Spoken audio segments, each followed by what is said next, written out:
आइए आप सबका कमलेश भक्ति चैनल पर स्वागत है। मैं आपको और एक महाशिवरात्रि की कथा सुनाने जा रही हूँ। कथा बहुत सुंदर है और कथा को पूरी सुनिए। पूरी कथा सुनने पे प्रभु का सम्मान होता है, अधूरी आधी कथा सुनने पे प्रभु का अपमान होता है। इसीलिए कभी भी पूरी ही कथा, पूरी चर्चा ही सुननी चाहिए। मैं आपको महाशिवरात्रि की कथा सुनाने जा रही हूँ। एक ऋषि थे, तो वो ऋषि जंगल में रहते थे, तो उनके पास कोई संतान नहीं थी। वो ऋषि और ऋषि के घर वाले थे, तो वो अपना प्रभु का पूजा पाठ करते थे, अपना लगन से विश्वास के साथ पूजा करते थे। तो प्रभु से, महादेव बाबा से यही कहते थे कि हे प्रभु, हमें एक संतान दो, हमारा नाम चला दीजिए। हे प्रभु, हमें एक संतान दो, हमारा नाम चला दीजिए। इसी तरीके से और जो समय चल रहा था, तो महाशिवरात्रि का दिन आया, तो दोनों ऋषि और ऋषि की पत्नी अपना गए प्रभु पर जल अर्पित करने के लिए महाशिवरात्रि वाले दिन, और प्रभु के जो प्रसाद चढ़ाने के लिए, एक लोटा गंगा जल चढ़ाने के लिए, तो वहां से दोनों ऋषि और ऋषि की घरवाली आ रही थीं। तो रास्ता में जंगल झाड़ी पड़े थे, तो उन्हीं झाड़ियों में और एक छोटा सा बच्चा रो रहा था। तो ऋषि को आकाशवाणी हुई।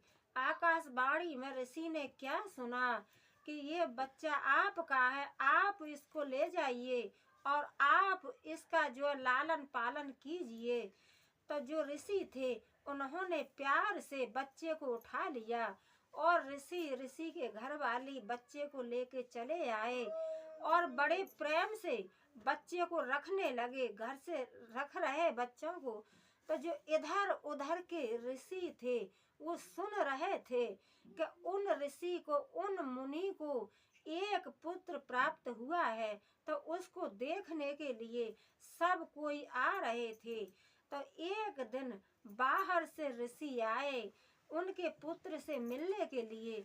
तो ऋषि ने कहा कि ऋषि मुनि, आप मेरे पुत्र को आशीर्वाद दीजिए, आप मेरे पुत्र को आशीर्वाद दीजिए।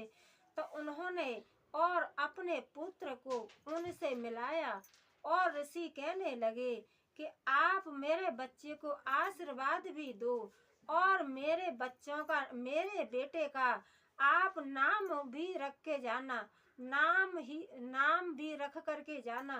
तो वो जो ऋषि थे वो कहने लगे कि आपका बेटे का नाम रखा है नंदी नाम रखा है, और आपका बेटा आपके पास सारी जिंदगी नहीं रहेगा, आपका बेटा कुछ दिन के लिए ही आपके पास रहेगा। तो इतनी बात बोल करके और जो ऋषि थे वो अपना चले गए। और ऋषि जो पुत्र प्राप्त हुआ था, ऋषि वो बेचारे अपने मन में टेंशन लेने लगे, बड़े क्रोध तो होने लगे, सोचने लगे कि हमें इतनी मुसीबतों के बाद तो एक पुत्र की प्राप्ति हुई है और ये भी पुत्र हमारा रहेगा नहीं, तो हम किसके सहारे रहेंगे। इसी तरीके से कह रहे थे।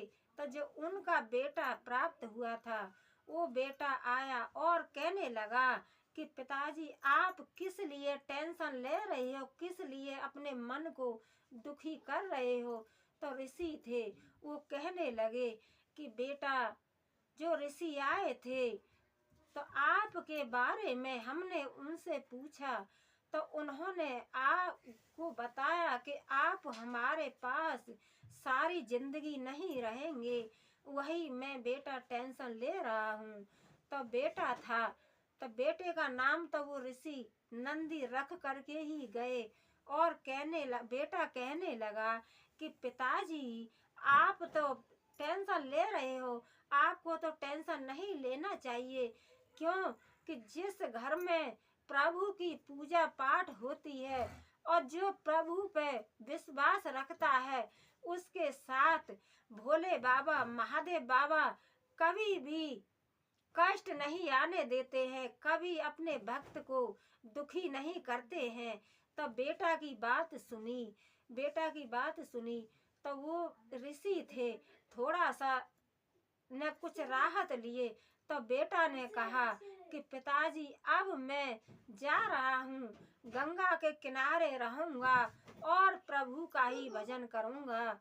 तो जो उनका बेटा था नंदी बेटा का नाम रखा था। तो वो नंदी जो गया था, गंगा स्नान कर रहा था, तो गंगा में नहाते समय खड़ा हुआ और जो है बोल रहा था, ओम नमः शिवाय, ओम नमः शिवाय, ओम नमः शिवाय, ओम नमः शिवाय, ओम नमः शिवाय, ओम नमः शिवाय, इसी तरीके से और प्रभु का जाप कर रहा था।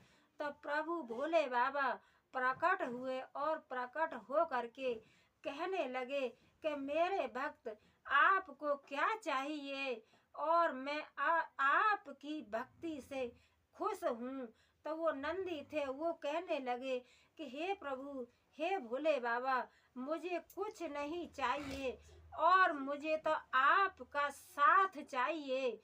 मुझे न धन की आवश्यकता है, मुझे कोई चीज की नहीं आवश्यकता है और मुझे तो बस आपकी ही आवश्यकता है। तो जो प्रभु थे भोले बाबा महादेव बाबा, वो कहने लगे कि आप हमेशा हमेशा के लिए मेरे साथ रहना चाहते हो। तो मेरे जो नंदी है वो बूढ़ा हो रहा है और जो है आप बैल बन जाइए। आप अगर बैल बन जाओगे, नंदी बाबा बन जाओगे, तो हमेशा के लिए मेरे साथ ही रहोगे। आप मेरे साथ ही रहोगे, जहाँ भी मैं रहूँगा वहाँ आप भी रहोगे।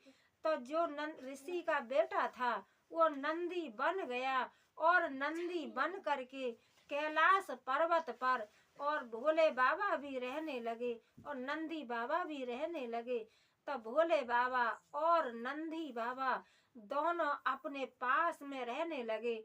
और आपने सबने देखा भी होगा कि कहीं भी और जहाँ पर भोले बाबा की मूर्ति होगी, वहाँ पर भोले बाबा की जहाँ पर मूर्ति स्थापना है, वहाँ पे नंदी की भी मूर्ति स्थापना है। जहाँ भी भोले बाबा रहेंगे तो भोले बाबा के साथ में नंदी भी रहेंगे। तो इस तरीके से और जो है भोले बाबा को नंदी मिले। हे भोले बाबा, जैसे आपने सबके ऋषियों के सबके ऊपर की जैसे सबको मनोकामना पूर्ण करना, जैसे उस बेटे की नंदी की मनोकामना पूर्ण की, ऐसे ही सबकी मनोकामना पूर्ण करना। बोलो महाशिवरात्रि की जय, बोलो सच्चे दरबार की जय, बोलो भोले बाबा की जय, बोल मैया पार्वती की जय, जय महाशिवरात्रि की जय, बोल सच्चे दरबार की जय।